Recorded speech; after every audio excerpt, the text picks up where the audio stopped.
But the the levels that are smooth after levels that have been made jagged, okay, and if you're first time hearing that, what that means is where the market has ripped lower, lower, lower, lower. There's nothing smooth down here.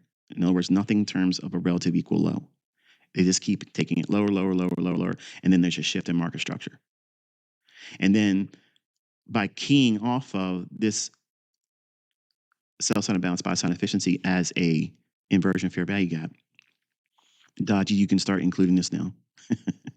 The eighth, you can see it's also laying right on top of that as well. So again, this level here, this line, that is part of the regular trading hours opening range gap from yesterday. Okay, so it forms right there.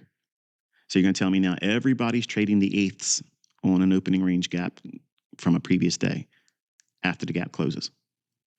See, it doesn't hold water, does it? See, this isn't other people's stuff. This is just me simply telling you this is the technical science behind why markets are doing what they're doing, when they're going to do it, how they're going to do it, why it's important for you, and how you can make a model.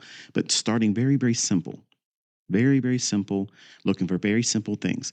Where's the market going to go? Because if you don't know how to determine that, it doesn't matter where you're going to buy or sell, where your stop loss is going to be, where's your target going to be. Those questions are not even important yet. You have to know where the market's likely to go to next, because by knowing that, you know how you can frame risk, which is the first real measure of understanding what you're doing as a trader. If you don't know how to measure risk and define it, that means if I enter the market, where am I going to limit my exposure to risk? That means where's your stop loss going to be based on your assumptions on where the price is going to go higher or lower. You already remove 90% of the struggle if you can define the range that price is trading inside of, which is what I did here. That low and that high. In other words, you frame a model that's useful, it's simple. How is this simple? It was jagged by dropping, and nothing relative equal low down here. At 8:30, news driver came up. I took your attention to this high here, minor buy side. I said this inefficiency and these relative equal highs. But then I aimed right to that high there.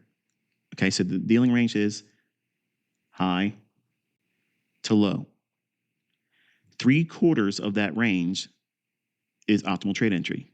That was the flagship thing I taught for years on Baby Pips and on my YouTube channel. Before I started teaching any of the higher level technical stuff, PD arrays and whatnot, which I started revealing in 2016 behind a paywall. Now, all those lectures are up on my YouTube channel for free in the playlists. So just go find it if you want to study all that stuff. The PD arrays that were taught in there are very specific things that I like to look for timing and stop management and targeting. Okay, so PD means premium and discount array. Very specific price points in price action. That's limiting your focus between this high down to that low. 3/4 of the range is here. So if you see an inefficiency around that same, just eyeball it. If this high and that low, 3/4 of that is right about in here. So what do you have? You have a short-term high there, but we don't need to mention that because it's already part of this PD array.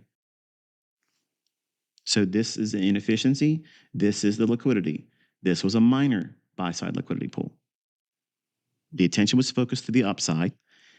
It went lower, lower, lower. It was made jagged. Inversion fair value gap. Lays over top of an eighth on the regular trading hours. Opening range gap. That's what these lines are, these horizontal lines. And then it rallies up to minor buy side. That in and of itself, if you're brand new, that is what is realistic for you. That's realistic. That's something that will repeat every single trading day.